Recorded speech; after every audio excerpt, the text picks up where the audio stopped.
کل رات سے بلکہ 2-3 دن سے کافی اس کے اوپر بات چیت کی جا رہی ہے، اور میں اور ہمارے سب ساتھی انتظار کر رہے تھے کہ شاید جے آئی ٹی رپورٹس یہ پبلش کریں، تو خیر اللہ اللہ کرتے کرتے انہوں نے وہ پبلش کر دیں۔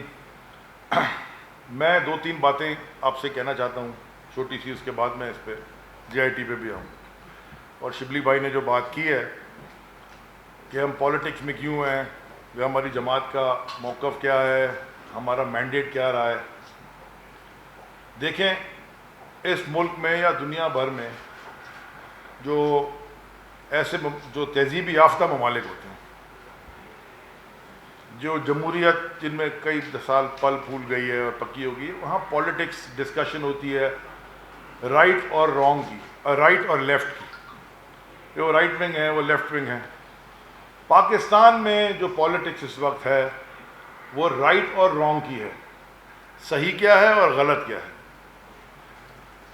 ہم نے بڑی لمبی جدوجہد کے بعد، پارٹی کو تو 22 سال ہو گئے تھے، 19-20 سال مجھے بھی ہو گئے تھے، ہم اقتدار میں آئے۔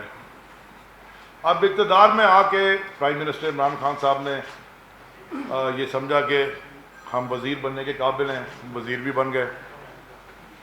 لیکن وزیر بننے کے بعد، وزیر تو بہت لوگ بنے ہیں اس ملک میں، وزیر بننے کا یہ مطلب نہیں ہوتا، کیونکہ وزیر کی تنخواہ تو کچھ ہوتی نہیں ہے، 2 لاکھ اور 11, 15, 12 ہزار روپے کچھ ملتی ہے۔ لیکن وزیر بننے کے بعد لوگ یہاں کیا کرتے رہے ہیں، تنخواہ اتنی کم اس لیے ہوتی ہے کہ باقی جو ڈیلیں ویلیں کاٹتے ہیں اس سے یہ ایک نیگلیجبل ہوتی ہے۔ ہم آئے ہیں ملک بدلنے اور ملک کو صحیح راہ پہ لگانے، اور اس کے لیے بڑا ضروری ہے کہ اللہ کا دیا ہوا ایک نظام، جیسے سزا اور جزا کا نظام، ریوارڈ اینڈ پنشمنٹ، اس کے اوپر عمل کیا جائے۔ اگر یہ نظام پہ اگر آپ مطلب جنت اور دوزخ کا کانسیپٹ، جو اچھا کام کرتا ہے وہ اللہ سے قریب ہوتا ہے، جو ٹھیک ہوتا ہے وہ جنت میں جاتا ہے، جو گناہ کرتا ہے اس کو اس کی سزا ملتی ہے، باقی معافی اور رحمان وہ ہے۔ لیکن یہ ہمارا فرض ہے کہ جو غلط کام ہوئے اور اس نوعیت کے ہوئے، جن کا ذکر جو جے آئی ٹی ریلیز کی اس میں بھی ہوتا رہا، اور میں اس پہ بعد میں بات کروں گا، جس نوعیت کے ایک شخص انکشافات کر گیا اور کر رہا ہے، وہ یہ چھوٹی چوری یا کوئی یہ موٹر سائیکل اور گاڑی کی چوری کی بات نہیں ہے۔ 158 مرڈرز کا تو وہ خود کنفیس کر چکا ہے۔ اور بڑے مزے کی بات یہ ہے کہ جو جے آئی ٹی ریلیز کی گئی، کل رات کو انہی کے ایک ترجمان نبیل گبول صاحب ایک چینل پہ بیٹھے تھے اور انہوں نے کہا کہ یہ جے آئی ٹی پوری نہیں ہے۔ تو جو جے آئی ٹی ریلیز کی گئی اس میں انکشافات تو کہہ گئے کہ یہ ہوا، میں نے اس کو مارا، میں نے اس کو مارا، لیکن ایک بڑی انٹرسٹنگ چیز اس میں نہیں ہے۔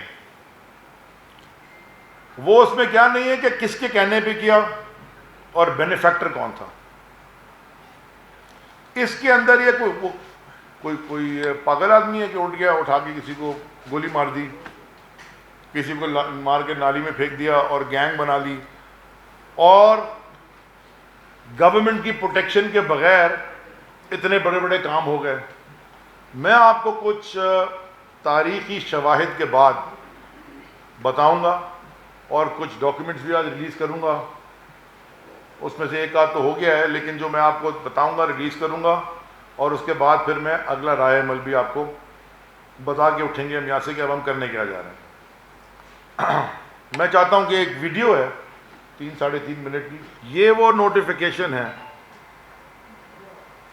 جو سندھ گورنمنٹ نے جاری کیا تھا ہیڈ منی عزیر جان بلوچ کے اوپر جو لگی تھی، اس کو وڈرا کرنے کا۔ ٹھیک ہو گیا جی؟ اب آ جائیں جی، ذرا جے آئی ٹی کے اوپر بات کر لیتے ہیں۔ سب نے 164 کا بیان حلفی سب کے میڈیا چینلز کی زینت بنا۔ میں رات دیکھتا رہا کہ وہ بیان حلفی میں کیا تھا۔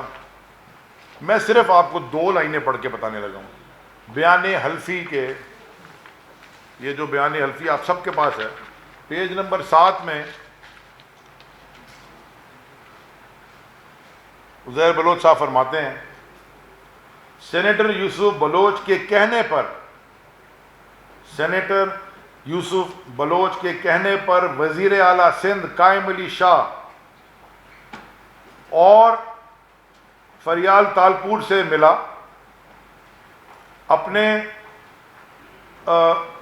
اپنے خلاف ہیڈ منی ختم کروانے کا کہا, جو کہ فریال تالپور اور آصف علی زرداری کے کہنے پر ختم کر دی گئی. اور آخری پیج پر, کیونکہ کافی انکشافات پڑھے, میں دیکھتا رہا کہ کسی نے شاید میڈیا میں یہ پڑھا ہو, آخری پیج پر بیان حلفی میں عزیر جان بلوچ فرما رہے ہیں مجھے خدشہ ہے, کیونکہ سارے انکشافات کر لیے انہوں نے. اس کے بعد انہوں نے کہا مجھے خدشہ ہے کہ ان انکشافات کے بعد مجھے اور میرے گھر والوں کو جان سے مار دیا جائے گا, جس کے لیے میں درخواست کرتا ہوں کہ مکمل حفاظت کی جائے, کیونکہ مجھے, یہ میں بیان حلفی پڑھ رہا ہوں, کیونکہ مجھے آصف زرداری اور دیگر سیاسی لوگ بشمول جن کا ذکر میں نے اپنے بیان میں کہا ہے ان سے انتقامی کارروائی کا خطرہ ہے. یہ بیان حلفی ہو گیا سردار عزیر جان بلوچ کا. اچھا جی, اب آپ کو میں بتاتا ہوں ہوا کیا.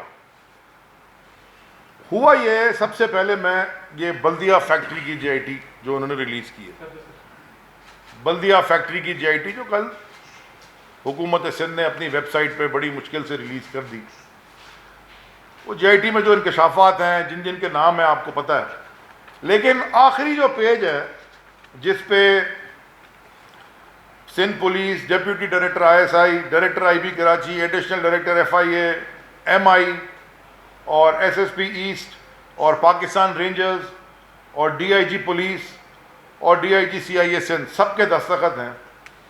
اس میں بڑے مزے کی بات لکھی ہوئی ہے. وہ لکھی کیا ہے؟ The gory fact, this gory act of Baldia factory is a glaring example of police inefficiency. اور وہ یہ آگے یہ کہتی ہے, the JIT carried out a critique of the first investigation mentioned above, مانے جو ایف آئی آر بنی تھی اس کو critical analysis سے JIT نے دیکھا اور یہ کنکلوڈ کیا, it concludes that fear, خوف and favor, Ehsan, fear and favor were the dominating factors throughout the affected police performance, length and breadth. مانے خوف پہ اور فیورز پہ یہ جے آئی ٹی غلط بنی تھی, اور اس کی F I R, the vogue policing system should be replaced with professionally independent but accountable policing system, اور اس کی صرف ٹیکنیکل لیبارٹری ہے وہ, اور انہوں نے کہا دوبارہ ایف آئی آر کٹائی جائے اور دوبارہ انویسٹیگیشن کرائی جائے. یہ جے آئی ٹی رپورٹ میں لکھا ہوا ہے, انہوں نے جو ریلیز کی ہے, جو میرے اس کو چھوڑ دیں, بعد میں جو بھی ہونے والا ہے. یہ ہوتا ہے اس ملک میں, ڈسٹرکشن آف انسٹیٹیوشنز کیسے ہوتے رہے, انسٹیٹیوشنز کی تباہی کیسے ہوتی رہی, وہ ایسی ہوتی رہی ہے کہ ایک اگلی رپورٹ ہے, یہ ایک سندھ پولیس کے ایس پی صاحب ہیں ڈاکٹر رضوان احمد, یہ میں نے اسمبلی میں لہرائی تھی اور دکھائی بھی تھی, جمع بھی کرا دوں گا. جب انہوں نے یہ رپورٹ نکالی, ان کا یہاں سے ٹرانسفر کر دیا گیا شکارپور, وہاں انہوں نے دوسری رپورٹ نکال دی کہ وہاں کیا ڈکیتیوں میں کون کون سیاسی لوگ انفلوئنس کر کے ڈاکوؤں کی سرپرستی کرتے رہے. میں آج کے پاکستان کی بات کر رہا ہوں بھیا, یہ 2018 جنوری کی رپورٹ ہے. اس رپورٹ کے اوپر لکھا ہے detailed report against criminals, drug peddlers, منشیات فروش, کرمنلز ان چنیسر گوٹ محمود آباد, یہ لکھا ہوا. اب یہ میرا حلقہ ہے, یہ میرا حلقہ ہے چنیسر گوٹ, TS-104, اور یہ ان کی رپورٹ ہے, پولیس کی رپورٹ ہے. میں سندھ حکومت ہمارے PTI کے پاس نہیں ہے, اور اس ایماندار پولیس والا آ گیا, اس میں جو نام لکھے ہوئے ہیں, اس میں نام جو لکھا ہوا ہے ایک صاحب کا جن کا نام فرحان غنی ہے, ان کا موبائل نمبر بھی ہے. He is facilitator of drug peddlers, مانے وہ ڈرگ پیڈلر کو مدد کرتا ہے. And he is the brother of Saeed Ghani. یہ اسی حلقے سے MPA بنے ہیں اور آج کل وزیر بھی ہیں. ایک بڑا اچھا سوال ایک ٹی وی اینکر نے پوچھا مجھ سے, یہ مزارے کا کہہ رہے, انہوں نے کہا جی آپ پہلے آ کے وزیر تعلیم میں اپنے حلقے کے جو اسکول ہیں اس پہ مجھ سے مناظرہ کر لیں. جب یہ انہوں نے رپورٹ لی تو کیا ہوا, فارغ کر دیا گیا, ٹرانسفر کر دیا گیا. اب آ جائیں جی عزیر بلوچ کی, نثار مرائی کی اور بلدیہ فیکٹری رپورٹ کی. جلدی سے میں آپ کو اگلے 2.5 منٹ میں بتا دوں. سارے میڈیا کے پاس اور سارے سوشل میڈیا میں یہ رپورٹ چلتی ہے. میں نے خط لکھا 2017 میں چیف سیکرٹری سندھ صاحب کو. ہم اس وقت الیکٹڈ نہیں تھے, ہم تو کامن سٹیزن تھے پاکستان کے, نہ وزیر تھے. میں نے ان سے کہا کہ یہ GIT reports right of information act کے تحت آپ مجھے دیجیے. موصوف نے خط کا جواب دینے سے بھی انکار کر دیا, کوئی بات ہی نہیں ہوئی, ڈیڈ سائلنس ہو گیا. دوبارہ خط لکھا, پھر جواب نہیں دیا. میں پھر چلا گیا سندھ ہائی کورٹ. میں نے پٹیشن فائل کر دی کیونکہ ماڈل ٹاؤن کی GIT پبلک ہو چکی تھی. رائٹ آف انفارمیشن ایکٹ کے تحت میرے پاس ایک کیس تھا سامنے. اکتوبر 2017 سے یہ کیس چلتا رہا اور کئی دفعہ بینچ ریکیوز بھی ہوا, ججز بدلتے بھی رہے, اور فائنلی 28 جنوری 2020 مانے اسی سال کے 28 جنوری 2020 میں سندھ ہائی کورٹ نے یہ حکم جاری کیا کہ یہ GIT رپورٹس پبلک کر دی جائیں. اس سے پہلے سندھ ہائی کورٹ نے سیلڈ انویلپ میں GIT رپورٹس منگائیں. آنریبل ججز نے وہ GIT رپورٹس پڑھی اور واپس سیل انویلپ میں سندھ حکومت کو واپس کر دیا. سندھ حکومت کا جو پلی تھی وہ بڑے مزے کی تھی کہ جی جو پلینٹف ہے یعنی کہ میں علی زیدی, ان کا تو کوئی مارا ہی نہیں گیا بندہ, ان کو تو ڈائریکٹلی افیکٹ ہی نہیں ہوا, تو یہ کیوں GIT مانگ رہے ہیں. اور دوسرا کہ نیشنل سیکیورٹی جی جناب کوئی جیپٹی میں آ جائے گی اگر یہ GIT رپورٹ پبلک ہوگی. آنریبل ججز نے منگا کے پڑھی سیلڈ انویلپ میں, اور اسی سیلڈ انویلپ میں سیل کر کے واپس کر دیں کہ اس سے نیشنل سیکیورٹی کوئی خطرے میں نہیں آتی. اور اس کا مطلب ہے وہ یہ بھی مان گئے کہ جی ڈائریکٹلی افیکٹڈ بھی ہوں, کیونکہ دونوں ان کی چیزیں وہ کیس ہم جیت گئے. جو ایک آدمی اس شہر میں رہتا ہے اور یہ GIT رپورٹ جو ریلیز ہوئی ہیں جو کی ہیں اس پہ بات کریں گے, پھر دوسری والی پہ بھی آپ کو بتاؤں گا. وہ کہہ رہی ہے کہ ایک آدمی جو کہ شاید پاکستان کی تاریخ میں بڑے گینگسٹرز میں یا بڑے جو بھی اس میں اس کا شمار ہونے لگا ہے, وہ پولیس والوں کے تبادلے کروا رہا ہے, بغدادی تھانے میں SHO اپنا لگوا رہا ہے, یہ سب لکھا ہوا ہے, آپ سب نے پڑھ لیا ہے. میں اس شہر کا رہائشی اور مجھے افیکٹ نہیں کر رہا کہ میرا تھانے دار یا میرا شہر کا SP ٹارگٹ کلنگ میں, قبضے میں, دنیا کے سب چیزوں میں گینگسٹرز کی مدد کرتا ہے. ہم تو ڈائریکٹلی افیکٹڈ ہو گئے, ہم اس شہر کے باشندے ہیں. انہوں نے جی جب یہ حکم آ گیا انہوں نے GITs پھر بھی ریلیز نہیں کی. 1 مہینہ گزر گیا, 28 فروری بھی گزر گئی, مارچ آ گئی. پھر میں نے دوبارہ خط لکھا چیف سیکرٹری سندھ صاحب کو کہ یہ جناب میرے خیال میں 60 دن بعد کہ یہ فیصلہ ہے سندھ ہائی کورٹ کا, اس کی آپ خلاف ورزی کر رہے ہیں. کورٹ کے آرڈرز ہیں آنریبل کورٹ کے, اگر آپ GIT رپورٹ مجھے دیجئے, اگر آپ نہیں دیں گے تو میرے پاس دوبارہ کورٹ کا دروازہ کھٹکھٹانا پڑے گا. جب انہوں نے اس کا بھی جواب نہیں دیا اور نہیں دی GITs, میں نے کنٹیمپٹ آف کورٹ کی پٹیشن فائل کر دی. یاد رہے کہ انہی کے ایک وزیر اعظم یوسف Raza Gilani contempt of court میں فارغ ہوئے تھے خط نہ لکھنے پہ, آرڈرز سپریم کورٹ کے نہ ماننے پہ. تو میں نے بھی GIT کے لیے درخواست کر دی. کچھ دن بعد پتہ چلا جب کنٹیمپٹ کی ہیئرنگ تھی پہلی انہوں نے نوٹس ایشو کر دیے کنٹمپٹ کے آنریبل سندھ ہائی کورٹ نے سندھ گورنمنٹ کو، چیف سیکرٹری صاحب کو. جب ہیئرنگ سے 2 دن پہلے سندھ حکومت سپریم کورٹ میں اپیل میں چلے گی، جو کہ ان کا حق ہے، قانونی حق ہے. اور جو گراؤنڈز انہوں نے لیے ہیں وہ بھی میرے سامنے ہیں، بڑے مزے کے گراؤنڈز ہیں. اور انہوں نے جتنے بھی گراؤنڈز انہوں نے لیے ہیں وہ سارے سندھ ہائی کورٹ کے آرڈر کو ریجیکٹ کیا، اور انہوں نے کہا کہ جی آپ سپریم کورٹ میں جا کے ہم کریں گے. جب اسمبلی میں ہم گئے، میں نے یہ سوچا کہ میرے شہر کے لوگوں نے عمران خان کے نام پہ مجھے ووٹ دے کے اسمبلی میں بھیجا ہے،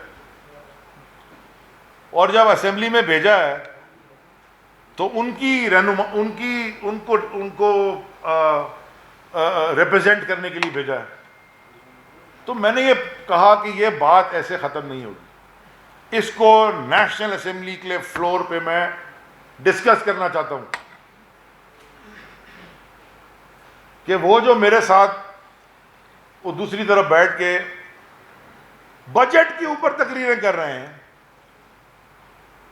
بجٹ پہ تقریر فرما رہے ہیں بہت سارے کچھ لوگ موصوف ہے، وہ تو جی آئی ٹی میں وہ تو لیڈر بنے ہوئے تھے، گینگسٹرز کے قتل کروا رہے تھے. یہ تو جی آئی ٹی میں لکھا ہوا ہے، جو جی آئی ٹی کی کاپیز میرے پاس ہیں. تو میں نے اسپیکر صاحب سے کہا کہ اسپیکر صاحب یہ جو تقریر آپ نے ساری سنی، اب آ جائیں جی جو انہوں نے عزیر جان بلوچ کی جی آئی ٹی ریلیز کی ہے، اس میں 6 دستخط ہیں. اس کی کہانی میں آپ کو بتا دوں کیا ہے. دیکھیں یہ ہے انسٹیٹیوشنل ڈسٹرکشن. جب آپ کا ملک آگے نہیں جاتا نا تو ادارے تباہ کرنے، اسے کہتے ہیں ادارے تباہ کرنا. اداروں میں سیاست ڈالنا، اداروں کو اپنے لیے کام کروانا، لا انفورسمنٹ کو بھی اپنے نام پہ رکھنا، اپنے لیے کام کروانا. یہ ساروں کو پتہ ہے کہ کیسے کیسے تھانے بکتے ہیں کراچی میں. وہ تو اب جو ریلیز کی جی آئی ٹی اس میں بھی آ گیا. میں آپ کے سامنے ایک جوائنٹ انٹیروگیشن ٹیم کی رپورٹ رکھ رہا ہوں، اور یہ میں آج وائرل کر دوں گا واٹس ایپ گروپس میں، سکین ہو چکی ہے. یہ ہر پیج پہ، اس کے ہر پیج پہ دستخط ہے، اس کے ہر پیج پہ دستخط ہے. یہ وہ رپورٹ نہیں ہے جو انہوں نے ریلیز کی ہے. جو جے آئی ٹی تھی عزیر بلوچ کی، اس میں 6 لوگ تھے. ایک حضرت اسپیشل برانچ کے تھے سندھ حکومت کے اندر، دوسرے سی آئی ڈی کے تھے سندھ حکومت کے اندر، ایک آئی ایس آئی کے تھے فیڈرل گورنمنٹ، ایک آئی بی کے تھے فیڈرل گورنمنٹ، ایک پاکستان رینجرز فیڈرل گورنمنٹ، اور ایک ایم آئی کے بھی تھے فیڈرل گورنمنٹ. اس جے آئی ٹی رپورٹ کے ہر پیج پہ ان چاروں کا دستخط ہے.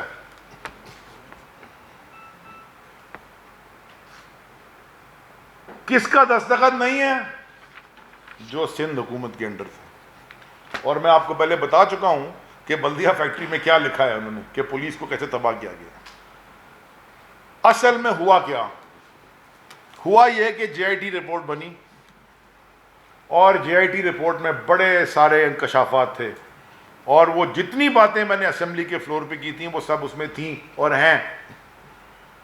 ڈیڈ لاک ہو گیا بٹوین سندھ گورنمنٹ کے جو رابطے جو ہینڈل کر رہے تھے ان کے درمیان، اور یہ فیڈرل گورنمنٹ کے جو لوگ تھے، I S I, M I, Rangers اور آئی بی. جب ڈیڈ لاک ہو گیا تو انہوں نے کیا کیا، بڑے غور سے اگر آپ پڑھیں، ہلکا سا اس پہ لکھا ہوا ہے پارٹ 1، اسی کے اوپر لکھا ہوا ہے اس کاپی پہ. انہوں نے کیا کیا کہ یہ 4 لوگوں نے یہ دستخط کر کے یہ رپورٹ بھجوا دی کہ کرنی ہے تو کریں، سائن نہیں کرنی تو نہیں کریں، ہمارے انکشافات ہی ہیں، ہم اس پہ کھڑے ہیں.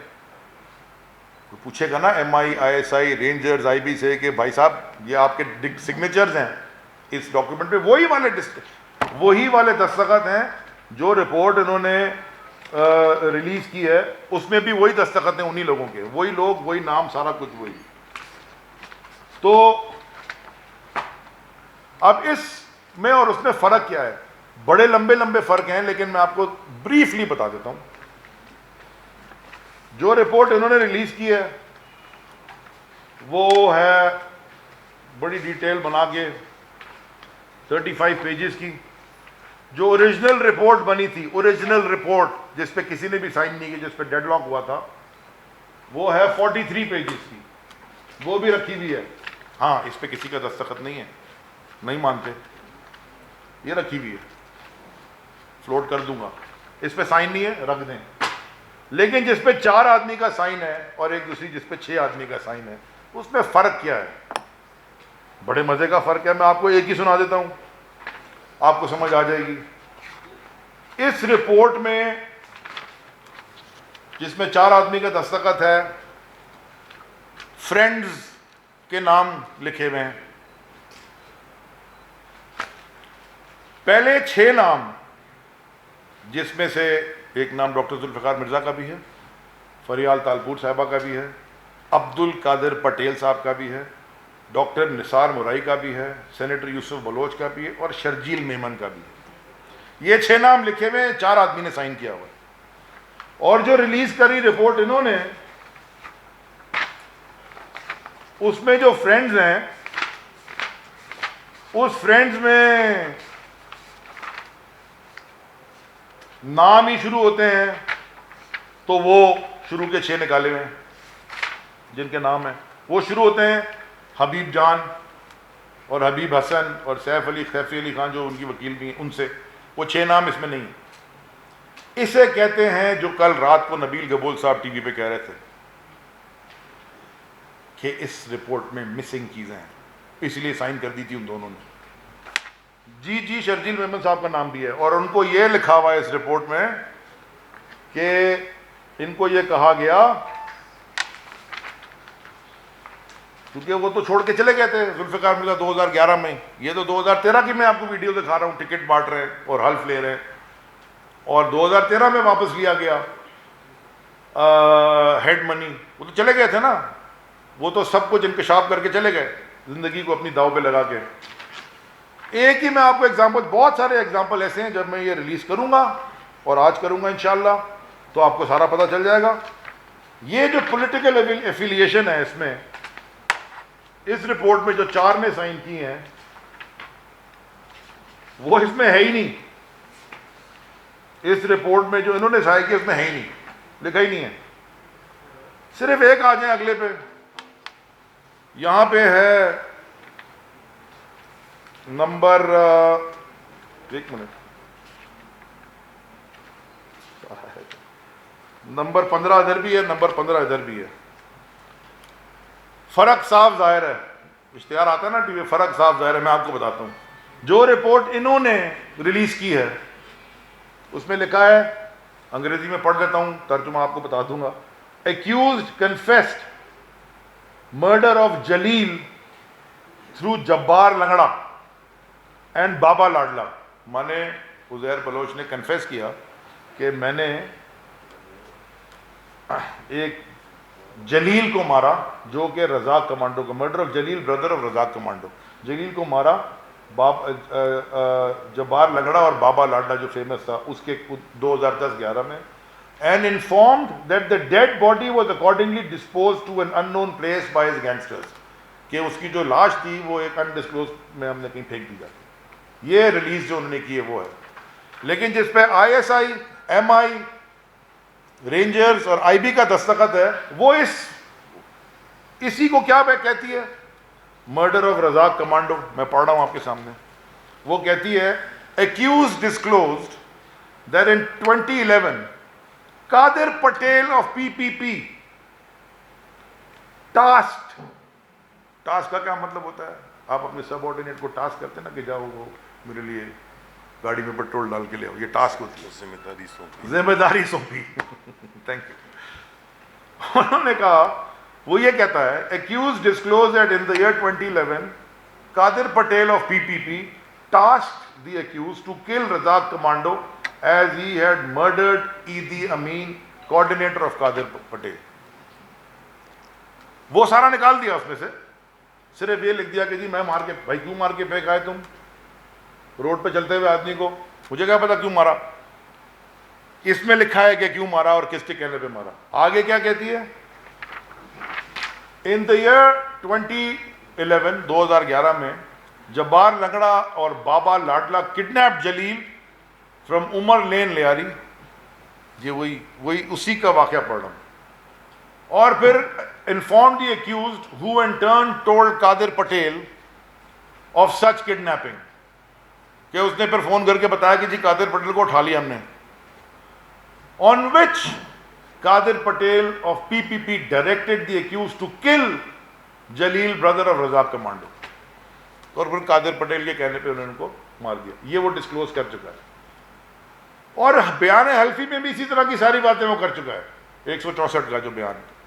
تو میں اچھا اب یہ تو بہت سارے ہیں, لمبی ہو جائے گی, سوال بھی آپ نے ایک دو کرنے ہوں گے. یہ بھرا ہوا ہے ان ڈفرینسز سے, ایکسٹورشن, پروٹیکشن, سب کچھ اس میں لکھا ہوا ہے. پولیٹیکل ایفیلیشن اس میں تھا ہی نہیں, اس میں لکھا ہوا ہے پولیٹیکل ایفیلیشن. دیکھیں آپ, ہائی لائٹ بھی میں نے کیا ہوا ہے کہ فیملی ہمیشہ سے پی پی پی میں تھی. 2008 میں ریمانڈ ڈکیت کی مرڈر کے بعد یا پولیس انکاؤنٹر میں مار دیا گیا, مجھے نہیں پتا, یہاں جو لکھا ہے پولیس انکاؤنٹر لکھا ہے. Uzair Baloch took over his gang and launch peoples Amans committee. یہ سب کو پتا ہے کہ پیپل امن کمیٹی تھی.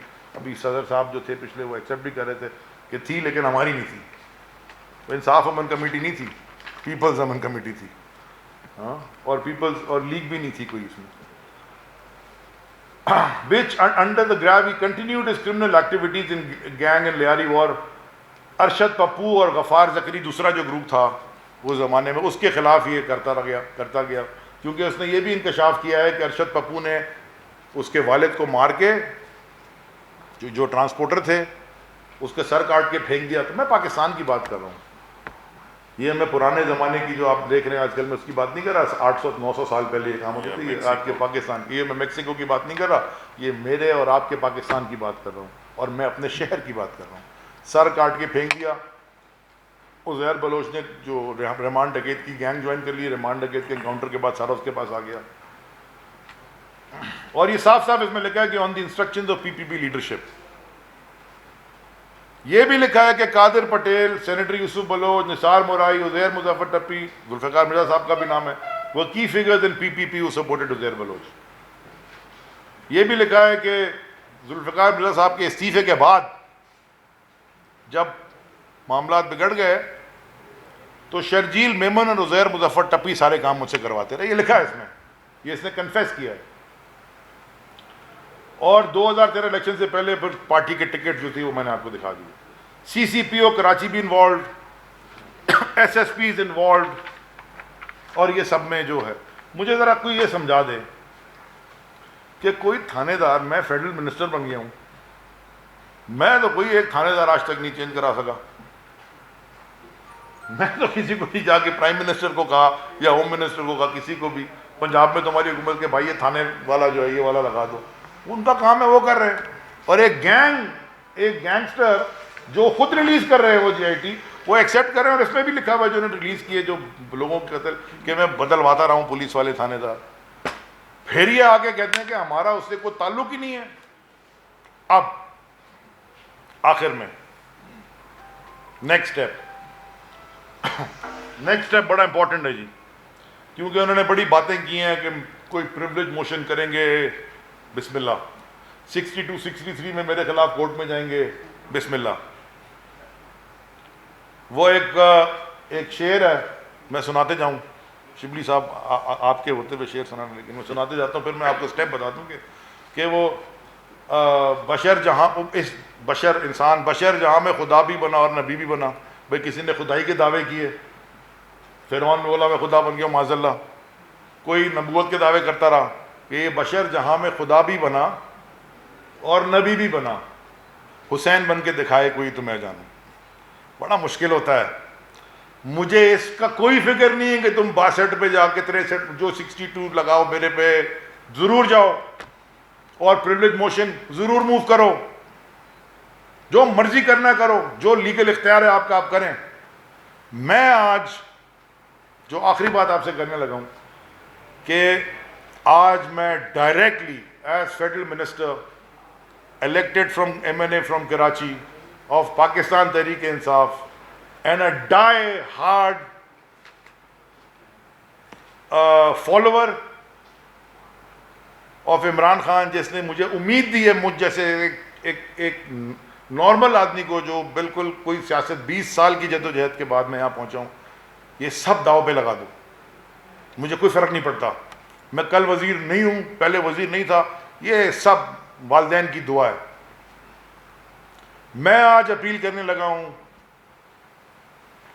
ایک پیشنیٹ اپیل کرنے لگا ہوں from the chief justice of the supreme court of Pakistan, ہاتھ جوڑ کے کہ چیف جسٹس صاحب، میری آپ سے آج تک کبھی ملاقات نہیں ہوئی، کبھی میں نے ان سے نہیں ملا، کبھی بھی نہیں ملا. اتفاقاً ان کے اوتھ جب ہوا تھا، انویٹیشن آیا تھا، میں اس وقت بھی شہر سے باہر تھا. 184(3) کے تحت آج آپ سو موٹو لیں اس کے اوپر، اور یہ ساری JIT مجھ سے بھی مانگیں، ان سے بھی مانگیں، اور جن جن لوگوں نے اس پہ سائن کیا ہے ان کو بلائیں کورٹ میں اور ان سے پوچھیں کہ یہ تمہارے سگنیچرز ہیں اور اس JIT میں یہ چیزیں کیوں تھی. آپ سے میں، اگر کوئی نہیں کرے گا جا کے پٹیشن، میں جو بھی میری حیثیت ہے اپنے طور پہ بھی جا کے ایک پٹیشن جمع کرا دوں گا سپریم کورٹ میں 184(3) پہ کہ supreme court suo motu action اس پہ لے، کیونکہ لوگوں کا جو نام ہے جو قتل کرواتے آئے، میں نے تو ایک ہی مثال پڑھی ہے، بھرا ہوا ہے، وہ ابھی بھی پارلیمنٹ کے اندر گھوم رہے ہوتے ہیں، نیشنل اسمبلی میں بیٹھے ہوتے ہیں، ٹیکس کے پیسے پہ رہ رہے ہوتے ہیں، قبضوں میں وہ انوالوڈ ہیں، بتہ خوری میں وہ انوالوڈ ہیں، جوئے کے اڈوں میں وہ انوالوڈ ہیں، اغوا برائے تاوان میں وہ انوالوڈ ہیں. ان سب چیزوں میں ہی انوالوڈ نہیں ہے، سب ان JITs میں لکھا ہوا ہے. تو میری درخواست ہے، عاجزانہ گزارش ہے کہ چیف جسٹس صاحب سے، کیونکہ آپ کراچی کے ہیں اور آپ نے خود دیکھا ہے کراچی کو کیسے تباہ، سسٹمیٹکلی تباہ کیا گیا. اور شبلی بھائی نے بات کی کہ جی سندھ کی وہ دھرتی، تو سندھ جو اجرک بھی لالا، سندھ جو ٹوپی بھی لالا، سندھ جو مٹی بھی لالا. شبلی بھائی، سندھ جو پیر بھی لال، شہباز قلندرہ. یہ جو لال ریولوشن کی دھرتی تھی جس نے پاکستان جب بنا تو پہلی جو قرارداد منظور کی وہ سندھ کی اسمبلی نے کی. یہ اس دھرتی کے سب سے بڑے شہر، جو کہ پاکستان کا سب سے بڑا شہر ہے اور دنیا کے 3 بڑے شہروں میں آتا ہے، اس میں جو قتل و غارت ہوئی، اس میں جو بھی کچھ ہوا، آپ سے میری درخواست ہے کہ اس پہ سو موٹو لیں اور یہ سارے لوگوں کو بلائیں، یہ JITs منگوائیں، ان سے پوچھیں کہ یہ سارے نام اس JIT سے کیسے گئے، 6 پہ سائن ہے تو 4 نے کیے، 4 پہ کیوں نہیں 2 نے سائن کیے. We must ask these questions. جو بھی اس کے کانسیکوینسز ہوں گے میں فیس کرنے کو تیار ہوں. میں نے آج صبح اپنے پرائم منسٹر سے بات کی ہے، ملاقات کی ہے کیبنٹ سے پہلے، اور ان کو میں نے یہ بتا دیا تھا سر کہ کوئی کھڑا ہو نہ کھڑا ہو، اور مجھے بڑا فخر ہے ایسے انسان پہ جس کے میں فالوور ہوں. انہوں نے کہا ہم تمہارے ساتھ کھڑے ہیں، اس لیے شبلی فراز یہاں بیٹھے کہ یہ پاکستان کا مستقبل اس سے تباہ. آگے بڑھنے سے پہلے آپ کو اپنی ماضی سے سیکھنا ہوگا. کم از کم نیلسن منڈیلا جب جیت کے آیا، وہاں ٹروتھ اینڈ ریکنسیلیشن ہوا، لوگوں نے آگے ایکسیپٹ کیا اپنے جرائم، پھر معافی مانگی. یہ ایکسیپٹ نہیں کر رہے ہیں، الٹے جھوٹ بول رہے ہیں، آج بھی کھا رہے ہیں اور ابھی بھی ایوانوں میں گھوم رہے ہیں. نو سر. تو آخر میں صرف جو میں نے اسمبلی میں کہا تھا میں وہ بات کر کے ختم کر رہا ہوں. آپ کے 2 سوال لے لوں گا، اور یہ میں اس لیے کہتا ہوں کہ جب ہم ملک سے باہر تھے ہم سے ہمیشہ پوچھتے تھے مدر ٹنگ کیا ہے. مادری زبان کیا ہے، مدر لینڈ کیا ہے. تو ملک کو، اور بڑی تقریریں ہوئی ہیں اس میں، اس جلسوں میں بھی، کہ ملک کو ماں کا درجہ دیتے ہیں. میں بھی اس ملک کو اپنی ماں کا درجہ دیتا ہوں. تو جس ملک کو ماں کا درجہ دیتے ہو اس کے پیروں تلے جنت تلاش کرو. تم نے اس کو بازار میں بیچا ہے.